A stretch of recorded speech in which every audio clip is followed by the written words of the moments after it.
This is supposed to be a discussion or a dialogue. Dialogue being a conversation between two people. And that is impossible to have conversation with two people, including so many. Perhaps we could take a problem which may affect all of us and discuss it as though it were between two people. Or we could turn this into a question and answer meeting. So which would you like? Discussion being, it generally ends up into an argument, which would be rather futile, offering one opinion against another, one judgment against another, and so on. But whereas a dialogue, a conversation between two people who are friends, who are concerned about a problem which is mutual, and perhaps they can talk over their problems deeply, quietly, seriously, and with a sense of humor. Or we could turn this into a question and answer meeting. There too again, what kind of question one asks, who is asking, what is the purpose of asking, and who is going to answer the question, and so on. All that's involved in all this. So which would you like or think it is proper to either question, dialogue, or discussion?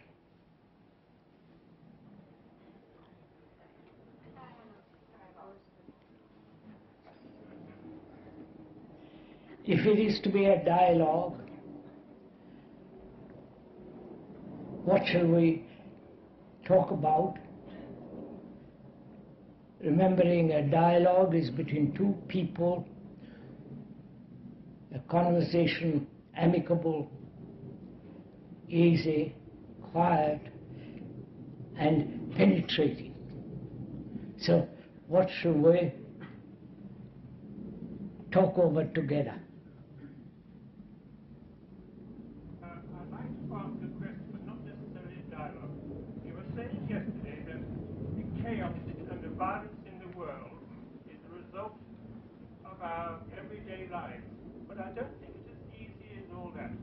If you take the spectrum, at one end of the spectrum you put Hitler, at the other end of the spectrum you put a person like Schweitzer, then you have two people who are doing something quite differently. One person is trying to help humanity, the other person is trying to destroy humanity. Now, if you leave that aside for a moment, take any one person in this tent, give them the right environment, the right job, they're free of conflict, they're not hooked on religion or dose, and they get cancer. Now, the conventional religious view would say that it's an act of God, which is obviously crackers. But you could say that this person has a disposition towards a disease. Now, it does appear to me that in the world today that there are people who are definitely for forces of good and for those forces of destruction.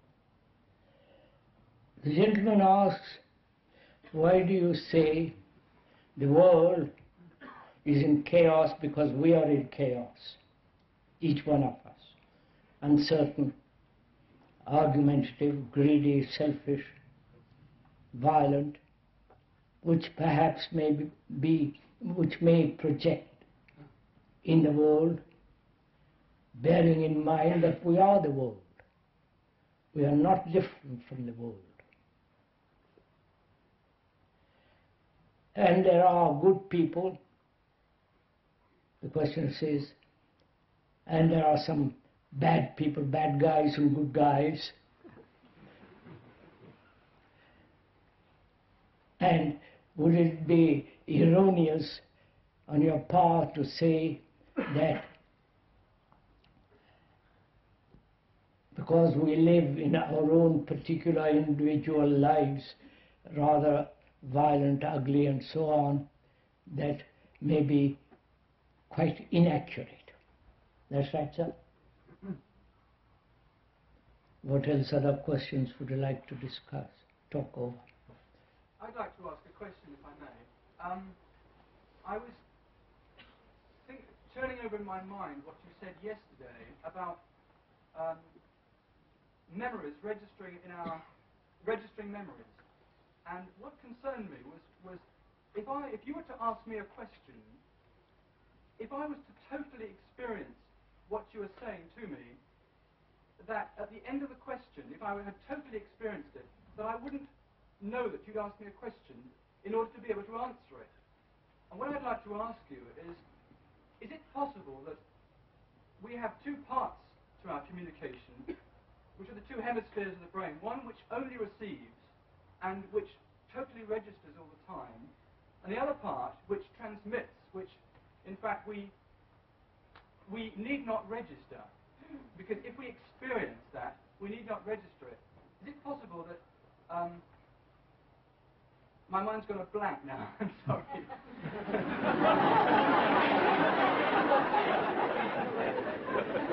it possible that part of that when we receive, we are not able to blot out that memory, that it is there totally, and that in fact we must use, it's our choice whether we use one side of the brain or the other, and to what extent we use each side of the brain.